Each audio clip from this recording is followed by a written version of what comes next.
Okay, so she's asking me to say a little bit about us. Paul was born here in 1951, so he's lived his whole life here. My family moved here when I was 5 in 1960. I grew up in the house next to the Upper Salford firehouse. We moved out of the area for about 18 months when we were first married. We lived in an apartment in Southerton, and then we lived on Long's Farm, and then we moved back here when we were able to build on my in-laws' chicken farm property. So we have been here since then, raised our kids here.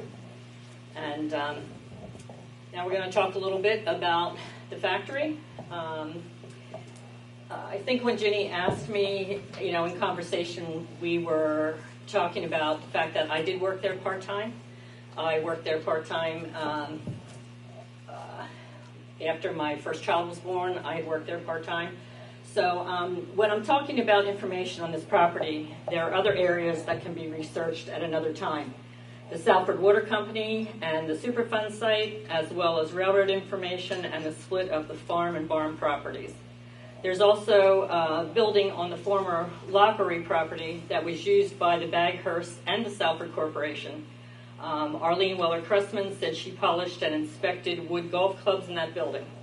Up until actually today, the only thing I knew that they made were items like that, like the tea table, and today I found out that they actually made wooden golf clubs. So that was, an interesting piece of information for me to learn. The building that I'm talking about, where she polished and inspected wooden golf clubs, it was at times used for woodworking, a metal shop, and at one point it was carved chop shop until it got raided and shut down. It's the long gray building along the trail near the post office on the Lanford property, which formerly belonged to the Lockeries. Tonight we're going to concentrate on the factory property. There are still some missing pieces, and hopefully some in attendance tonight maybe can fill in some of the blanks or some information that I don't know. As I started working on this project, I thought my research needed to start with the railroad. However, I found that wasn't true. In trying to research deeds, I discovered that the railroad purchased very little property. Most of it was right-of-way set up for 99 years. I also had no idea how many resources are available for historical information, from speaking with people who have lived here most of their lives to books by local authors. Info was also provided by the Upper Salford Historical Society, as well as speaking with several people who actually worked, actually worked at Salford Corporation when it was a kitchen cabinet factory. Research was done at the Montgomery County Historical Society, the Schwanksville Library, the Recorder of Deeds office in Norristown, as well as speaking with the current owner of the factory. Paul and I also found information on a blueprint for our property when Clifford and Mabel Gerhard purchased it from the railroad. And because the ground belonged to the railroad, the blueprint goes as far as the factory. The factory is actually on that blueprint on the right-hand side. It also shows the mill that was part of the town, and that's on the right side of the blueprint also. So I'm going to start with the most recent owner as of September 2018, and that is Alex Dobay for AMA Property Management. He's made some major improvements to the outside of the building and grounds, but is still working with the township regarding future use of the building.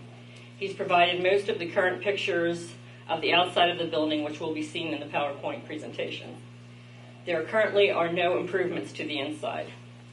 Prior to his ownership, the building was owned by Henry A. and Florence M. Schwemmer, who named it the factory, and used the building for antiques and their sale. Unfortunately, they chose not to heat the building, and you didn't want to walk through the building during seasons you would have heat on in your home. The dampness would cut right through you. Hank used a potbelly stove on the first floor in the loading dock area for himself and friends he spent time there with. There was one other issue regarding the shop. You could walk through it and find something you wanted to buy, only to be told, oh, that's not for sale. Someone in my family had this very experience. So it was a little bit of an oddity there with the antiques. Some he wanted to sell, some he didn't. The Schwemmers owned the building from September 1983 to September of 2018. The antiques were liquidated and cleared out prior to the Salford Alderfer auction sale of the building after Hank Schwemmer passed away. The owners prior to the Schwemmers were Georgie and Jeanette M. Driesing. My research said it's from 1971 to September of 83, who manufactured kitchen cabinets. There are a few people still living who worked there. Arlene Weller-Cressman, Lori Heckler-Davidson-Eisenberg, Linda Gargas-Horton, and myself. Arlene lives on Church Road, Lori still lives on Baghurst Drive, and Linda lives in Tulsa, Oklahoma. I was just made aware this morning that Arlene worked there. She doesn't recall what years, but said she sanded edges of cabinets and drawers and attached handles. Lori worked there about a year after high school and sanded cabinets on the second floor before they were sprayed. Linda worked there the summer before she left for college in 1973. She worked the planer, cut-off saw, drill press, and helped with assembly. Lori, Linda, and I graduated high school together. I worked there from October of 1979 to October of 1980 when they opened a showroom and a full-time person was needed. Prior to that, I worked part-time approximately 10 hours a week and answered the phone, worked on kitchen pricing, recorded cash receipts, accounts payable, and payroll. I don't recall what changed, but I was asked to come back to work from June 1981 until the factory closed in October of 1982. There were several issues when the business closed. One was the condition of the building, and the other was allowing one particular builder to accrue serious debt in unpaid kitchens. Some others who worked there were Richard Heller, who ran the shop, John Rushong, Jackie and Sonny Kaiser, Alex and Marianne Borsall, and Lena Berge, all who are deceased. And some of them worked for multiple owners of the facility. As for the facility itself, the first floor was rough cut. The second floor was assembly, and on the third floor was the spray booth, loading dock, and office. That's where the showroom was as well. There was an elevator to move the product from floor to floor. For a short time, starting in January 1973, the facility was known as Old Town Cupboards Corporation, as noted on the cabinet design plans provided by Frank and Barbara Gormley. In my search in the deed office in Norristown, I could not find info on this company, and as I learned more about doing research, I was made aware that when recorded, the spelling could be different regarding a company. It could be listed under another name and be recorded under a name and then doing business as, or the document may not have been recorded at all. I've been able to find the incorporation date on the internet, which is January 1973, for Old Town Cupboards Corporation. Officers are not listed, or owners. There is also an incorporation date on the internet for Old Town Cabinetry, Inc., with an incorporation date of October 1970. Both companies have an address of Salford, PA. These corporations overlap the time frames for Baghurst and Driesing ownership. In June of 1961, Salford Corporation was incorporated to manufacture, sell, and generally deal in household furniture and furnishings of all kinds, nature and description, for Benjamin L. and Annabelle M. Baghurst. The name was also changed from Salford Cabinet Works to Salford Corporation. I couldn't find the records of the business being transferred from George Baghurst to his son Benjamin Baghurst. Prior to that, George A. and Allie Baghurst owned Baghurst Manufacturing, which was incorporated in January of 1923. When I went to the Recorder of Deeds office, they did not initially tell me the best way to research deeds is to look at the current one in the document will be the deed book number and page number of the previous recording. So I spent quite a few hours looking at deeds before I found the proper way to do it. So the deed office, the Recorder of Deeds, also runs a class from time to time on researching deeds. So if you want to research deeds and you don't know how to do it, you'd be better off taking a class and getting some information on doing it. And also I found that the problem also with looking at a deed and then looking for the deed book number and the page number, they weren't always recording. So there's a sample up here for the factory where the deed number book number and page number did not get recorded. So that makes it a little bit harder to go to the next oldest deed. Cindy, could you do this online, or did you have to go to the yard sale? You can do it online. They charge you $25 a day. I did it online 2 times, and I also physically went there. It's a lot, like I said, a lot to learn, and I think it's really helpful. I did a lot of my research before there was a class, so I learned a lot from that class.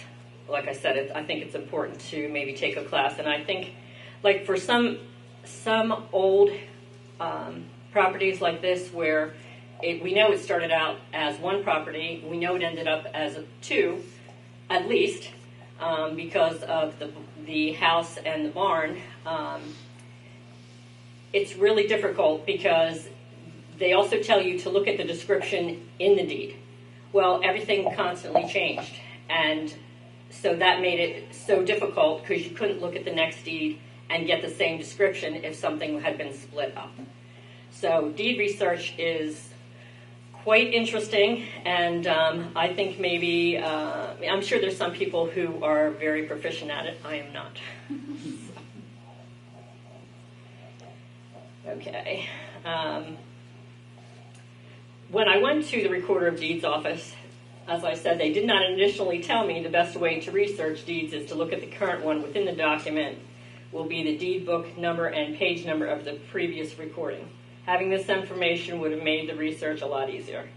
The problem with this is that the previous deed book and page number were not always recorded. And again, I have one of the deeds regarding the factory where it was not recorded.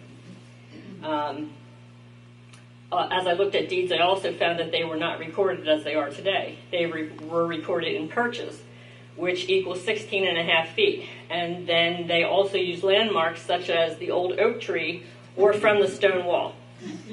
Landmarks which do not exist today. Particularly with this property, I was not able to discern when the farm was split into 2 deeds. I think that would take someone particularly skilled in deed research.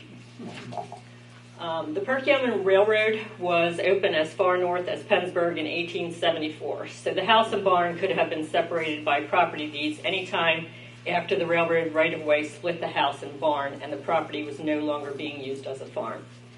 The railroad underpass served as a route from the barn across Salford Station Road to a mowed meadow for the cows, and that is on the mill side of the mill race. And that is also on the blueprint. The mill shows up on the blueprint, and the factory shows up on the blueprint that are on display here.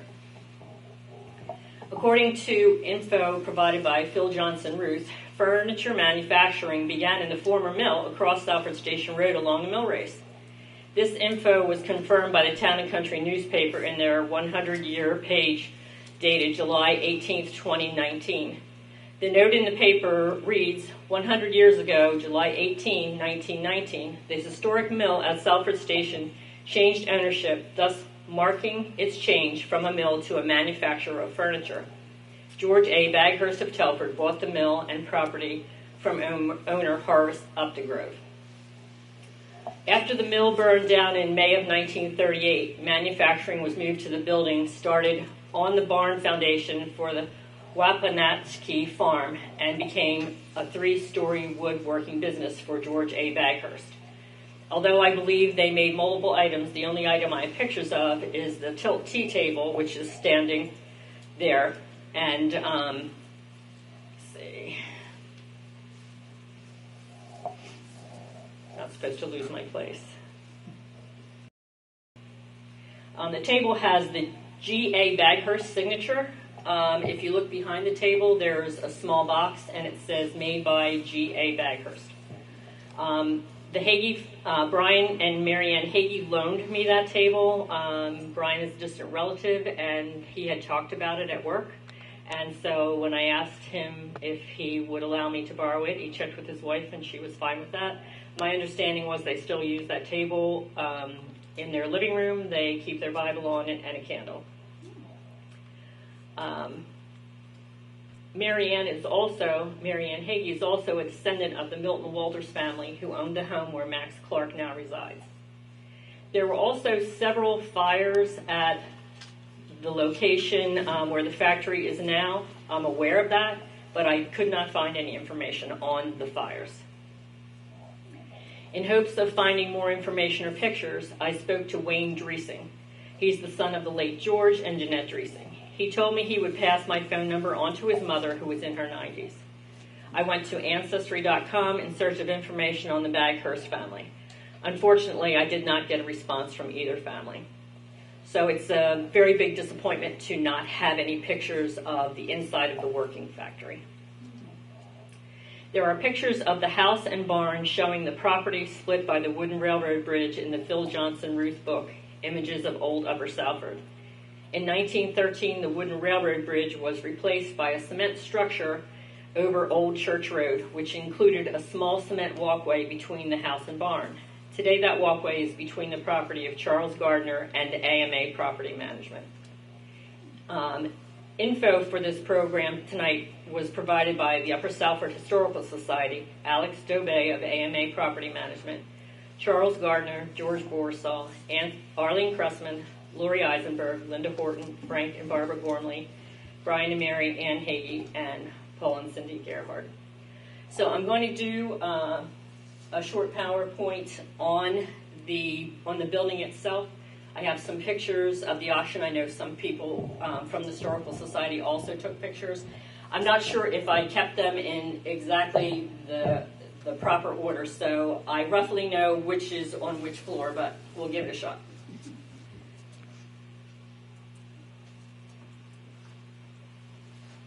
Okay, so it was last sold at auction on 8/8/2018 by Oliver Auction and Real Estate. You can see some of the signs are still up there that say antiques and collectibles. I don't remember what the other one said. If it says new and used, I'm not sure what that says there. This is the ground floor and the electrical panel area. You can see the old beams, holding up the floors. This is the area where Hank Schwemmer had his potbelly stove and where he sort of held court when he was open, and friends would come by and they would sit around the potbelly stove. This is also the room where the auction was held. This is the stairs from the ground floor leading up to the second floor. I'm not sure if this is the first or the second floor. I'm not sure of this picture.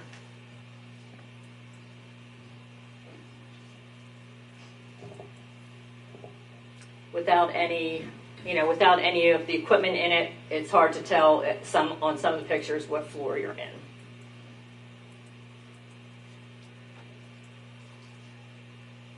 And there wasn't a lot of lighting, so some of the pictures have some dark shadows.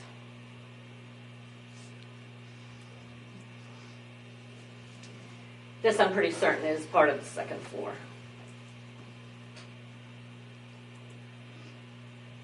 You can see how thick the walls are, and I believe that's the door for the elevator. There was a door that covered the stairs going down to the first floor, and it was weights were used to lift that up and down. So that's a closer shot of that, and you can see the weights and the pulleys there. And then that's looking down, back down to the first floor.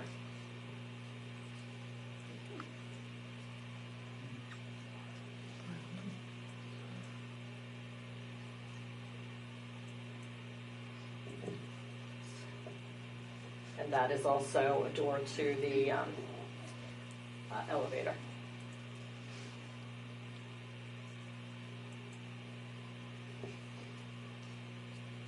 It would be so lovely to have the equipment in there and workers working.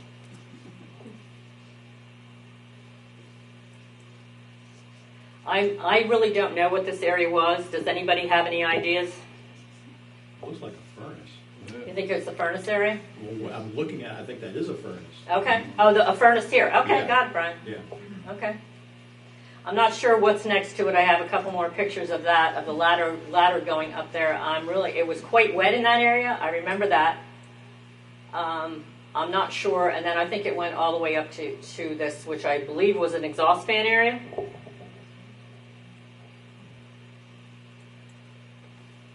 This is on the 3rd floor. This is the loading dock area when the finished kitchens were loaded onto trucks and moved out. This is the elevator coming up to the 3rd floor, and this is the doorway to the office area. And I have the next one's a closer up shot of that.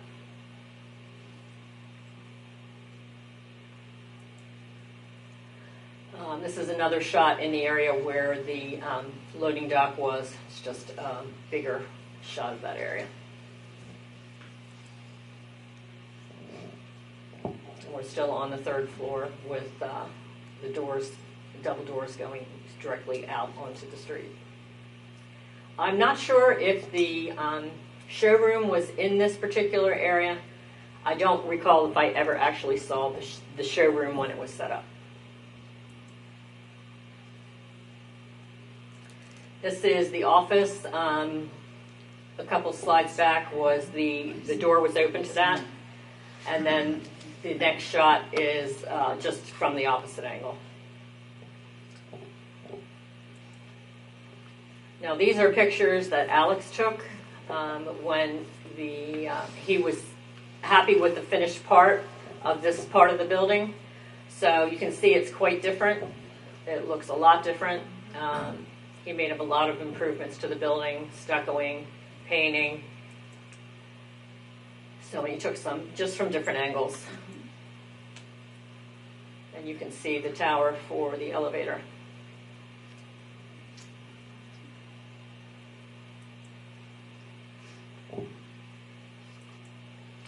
Now this is one that I took because I wanted you to see the walkway that went from when it was a barn back over to the farmhouse. And then this is the top level. This is, again, where the spraying was done, the finish work, the loading dock, and then we saw the two doors that went directly out onto the street. And there's a little bit more work here to be done yet with the stuccoing and paint. I'm not sure if it's colored stucco or painted, I don't know. So it's not quite done there.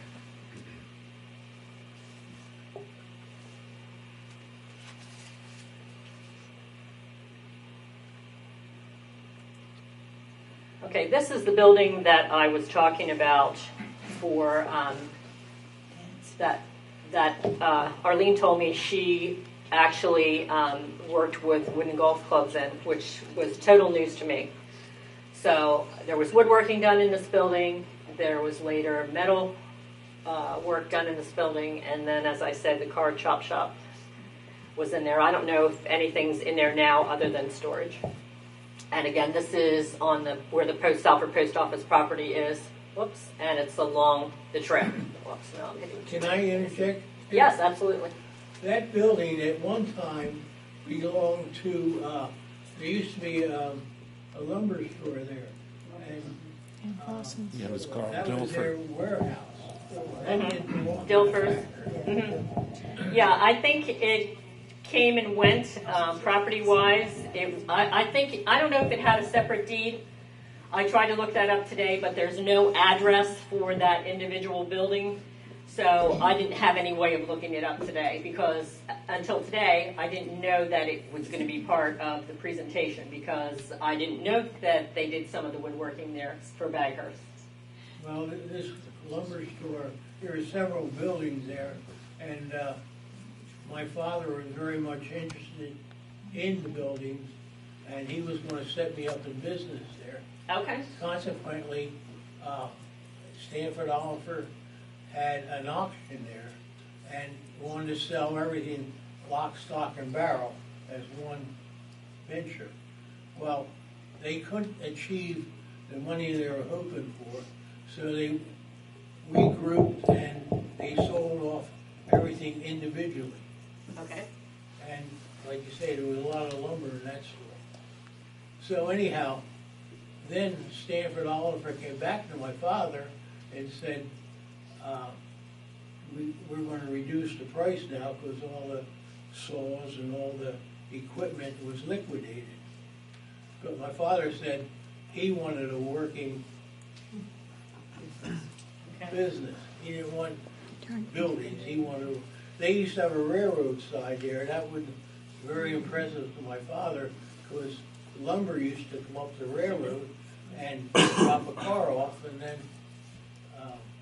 they used to, unload it, and then the car would disappear again. But he wanted to have it a working business. Okay. It didn't work out. Okay. Can I Thanks for just say sharing that. something? Yeah. If you look in the background, that big barn in the background, On the right-hand side. yeah, the back piece of that barn was built out of the lumber building from Carl Dilfer's, because my dad and I tore it down, and we built that back piece of the barn out So of is it. this a different building than what he's referring to? Yeah. Yeah. Okay. So isn't this part of the Lockery Lamper? Yes, it is. Yes. Mhm. I don't know if it's still a separate deed or if it's all combined. That I do not know. Cindy, Yes. I remember that building, it was right next to the siding, it almost looked like a greenhouse on it. What was that used for? There was all the glass. I honestly don't remember. I was just, less than a teenager. And I remember going there and buying different things with my father. Because, like many people, he bought a cabin along the creek, and over a period of years, kept adding, fixing, and adding and fixing. And that was very convenient for us to go over there and get supplies. So that building at the siding is gone, that's not this building, it's a separate building? Or, Is that correct, Paul? Are you talking about the railroad station, or? No, he's talking about, I'm not sure if he's still talking about the lumber building, but he said it had a lot of glass. right, it was right along the siding. Is that this building extended, or was it a separate building that I'm thinking of that's no longer there? If I can remember, when I was a kid, if on the right-hand side of that building that she said they did work in, there was a greenhouse on the back end of it. Okay, then maybe that's what Brian's referring to. Yeah, my memory is that was right along the railroad track. Okay, yeah, well, that would be pushed over towards the I'm going tracks. to throw Kit under the bus. There was a sign, they were always into railroad, there was a sign, closed clearance, and happened to wind up at his house somehow. Oh, okay. So I know that I remember that because he took that sign off the building. Okay. Probably later in the 70s. The lumber building that we tore down was to the left of this building here. And it was a really long building. And that's where Carl Dilfer stored all the lumber, which came by train. Do you know what particularly that building was used for at that time? The building that's there? All I know is Carl also, there was like cement things from the siding there where they stored coal, which came in by rail. But other than that, I don't remember. I was just a little kid then. But I do know one thing. The red barn on the Lanford property, Legler Chevrolet used to store all the brand new Chevys in there when they were first coming out.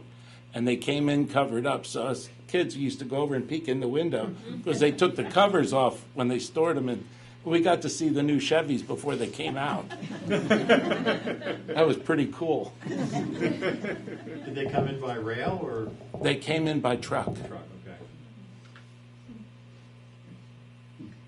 Okay. Okay. Prior to that, they did come by rail. Okay, this is part of a blueprint. At one point, it had been taped together, and there's some really fine paper that was attached to it, and so I didn't take the whole thing to be copied. But what was really interesting is the furniture factory is denoted here. The mill is here on the other side of Salford Station Road. And this is on the blueprints that are up front. I just took a picture of the part that applied to the factory. When my in-laws bought the land where my husband and I now live, they bought it from the railroad, and I don't know why, but for some reason it wasn't just a deed. We had a blueprint that showed all this other information, and actually if we weren't doing this program tonight, we would not have seen that, at least right now. Probably eventually we would have seen it, but I was very excited to see the furniture factory and the mill on there, because according to the research, they started out in the mill over here and then ended up over here. Is there any part of the mill foundation-wise still available? No, I don't think it's so. totally gone. Okay. I don't know if the mill race has taken over that or if it's filled in. I don't know if you could walk back in there and see, but you're certain that there's nothing there, Paul? I know maybe Frank Gormley can fill you in on that. Your parents' place. Could you see the old mill structure from your parents' place? No, it's too many trees. Too many trees. Okay. I wasn't sure. But that sort of looks like it's catty corner to George Barso's Exactly. place, Mhm. where they now have metal concrete things. Right, exactly. That's exactly where it is. So Okay. is that where Hannigan's? No, it was Hannigan's behind was? Yeah, I Hannigan's. remember the Hannigan property. There was a gas station there. So was that a part of the mill?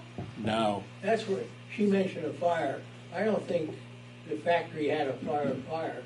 I think it was across the road there, across from the farm. At one time, it was a typical two gas pump gas station. And then the Hannigans bought it, and they converted it into a hoagie shop. And then it burned down. And then there was another building right alongside of it, and he used to work at Westinghouse down in Chester, and he used to drive back and forth. And on the weekends and what have you, he converted it into a year-round house, and just soon after that, that burned down to the ground. So when you mention fires, I think it was on the Hannigan property. Well, I am aware of those fires, but I think even in the PowerPoint, some that we saw inside, you can see the charred floor beams that are holding up the floors.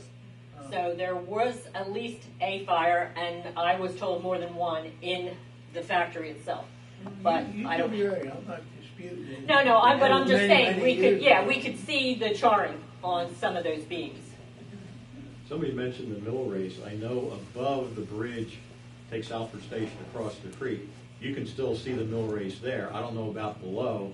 Maybe construction on the bridge destroyed it, but I know when you're up on the trail, you look down towards the bridge and upstream from the bridge, you can still see traces of the mill race next to the creek.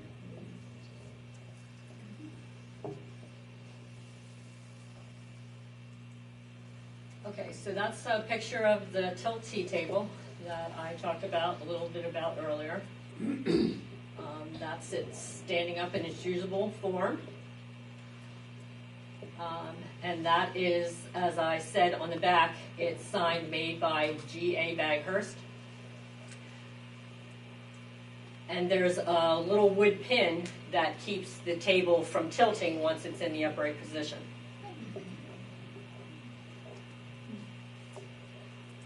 And I'm sorry, around when was that made? I don't, since it says George, George was before Benjamin Baghurst, so they didn't know exactly when it was made. I assume that through Milton Walters, because she was related to Milton Walters, that got her family to buy that piece somehow from Baghurst. But she didn't have any idea what the date was. I did ask. Did you say that George Baghurst bought the property in 1923 or thereabout? There's so many, whoops, I'm going to turn that off. There's so many dates, I'd have to go back and try and look at it again. Let's see. George and Allie Baghurst owned Baghurst Manufacturing, which was incorporated in January of 23. What they exactly made then, I don't know. And like I said, until this morning, I had no idea about wooden golf clubs. You know, that in that long building we were talking about, that's where they were made. How cool would it be to have one of those to add to the historical society? Somebody probably does. Do you know what name they were manufactured under? The golf clubs? It was under Baghurst. So what company name he was using at that time, I don't know, and the person I was talking to didn't know.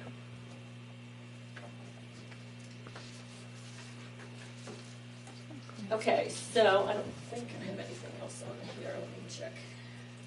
Nope, that's it for that.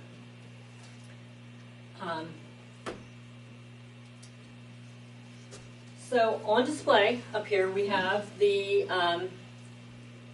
cabinet design plans from Frank and Barbara Gormley, as well as some actual cabinet doors and a drawer that they run in as they remodel. So those came out of the Salford Corporation. We're not sure whether they were under Baghurst or Dreesing.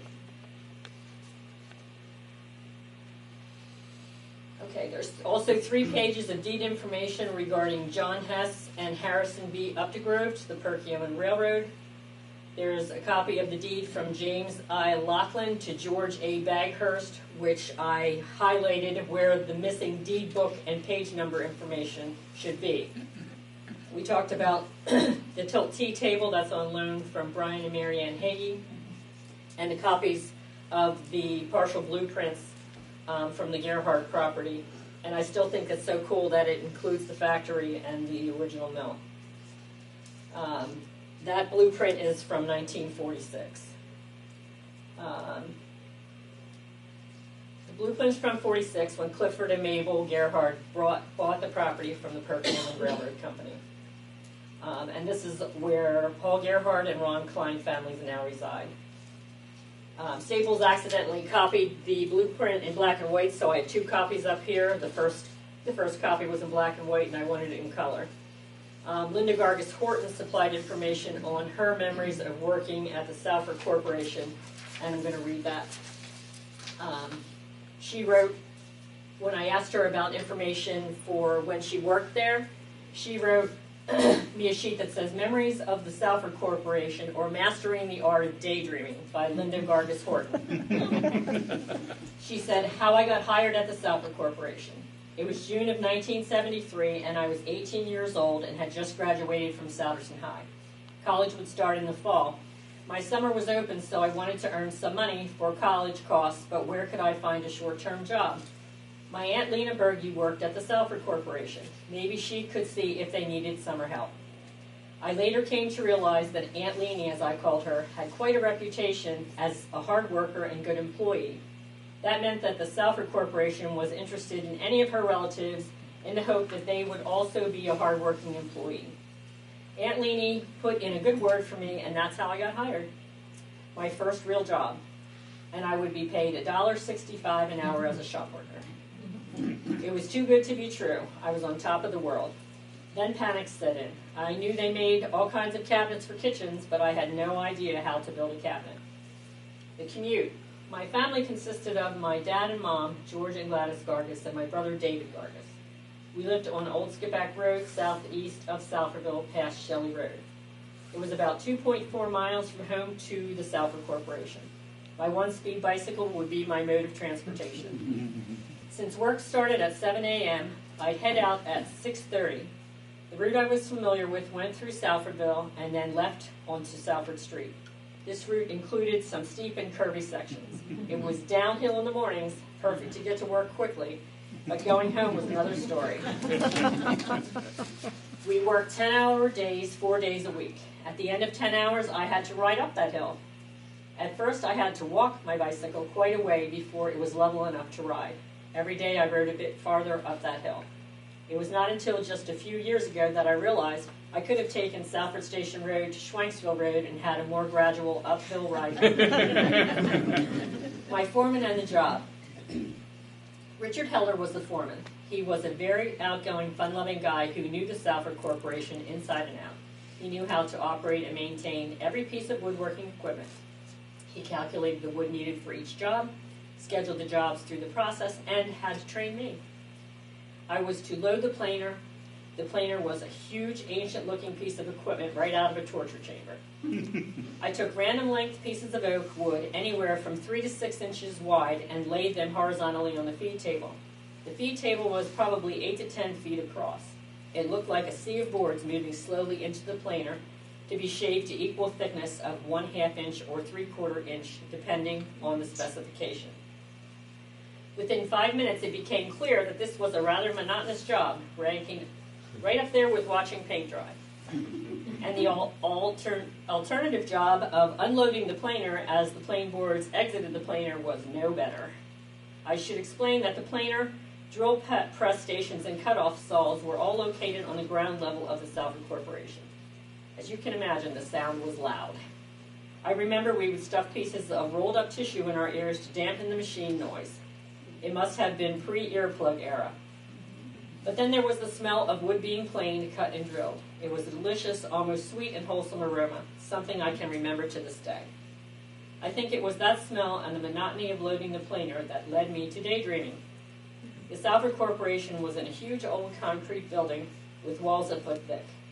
I started to imagine alternative uses for the Salford Corporation building. It could be a perfect bomb shelter that would easily hold the population of Salford and Salfordville. Or it would make a neat multi-level home with one room per level. I started to imagine how I'd interior decorate it. The drill press stations were located along a wall of windows where a sofa and hanging plants would look so nice. The surprise. After a few weeks of becoming proficient on the planer, I was trained on other equipment, including the cutoff saw and drill press. Eventually, I was loaned out to the assembly department. The assembly department was on a different floor level. There, my job for the day was to help move the cabinets from station to station as they were assembled using air-driven staple guns. The smell on that level was strong from the stain and varnish stations. That's also when I was introduced to George, the owner of Salford Corporation. He was a pleasant person and appeared interested in his employees, although among the employees he had a reputation of being a bit odd. And I'll add my 2 cents there. The only thing that I could say that was odd about him was he wore shorts, and I believe I'm not sure if it was sneakers, but he wore shorts every day of the year. Didn't matter how cold it was, he wore the shorts. A few weeks later, after I had finished loading a dolly full of wood into the planer, Richard told me to head upstairs to George's office. I was a bit nervous. What had I done? Upon arrival at George's office, he indicated I should follow him to help load some finished cabinets ready for delivery. We loaded into the big box delivery truck. It was backed up to the loading dock on another level of the factory by the street. We were both alone inside the back of the truck after loading a few cabinets when he pulled the truck's roll-up door 3/4 of the way closed. Oh no, I thought, what's going on? Was he going to fire me? To my surprise, he told me I'd be getting a 20-cent per hour raise. I was walking on air the rest of the day. And she writes in conclusion, I have fond memories of the Salford Corporation. It was a great introduction to the working world. My experiences there inspired me to study hard in college and blend the real work world with book knowledge. I started college in the fall of 1973 and graduated in 1978 with a bachelor's degree in mechanical engineering. I worked my way through college and had many other part-time jobs, but the Salford Corporation was the start of my future. So there are copies of Linda's information up here, and there, as I said, there's information on display that you can come and look at. I guess there's one thing, I put a note on my sheet, there was one thing that I was confused about. If the mill burned down in 1938, how it remained on the blueprint, but I think when I was talking to my sister and brother-in-law earlier, they thought they just copied them. Just copied the same thing. So I didn't realize, I'm thinking everything's going to be accurate and correct, and I guess it's not always that way. The other thing I wanted to mention is there's info and pictures on the farm and barn factory in Phil Johnson Ruth book for the 250th anniversary of Upper Salford Township called Images of Old Upper Salford. And on this sheet I noted that it's pages 29 and 30 from 1991. More info and pictures are in the Aaron Heckler book, Glimpses of the Past Picture Postcards of the Goshenhoppen Region and Beyond, on page 9 from 2007. So that's all I have for you. So if you want to come up and take a look at anything we have on display, thanks everybody for coming out.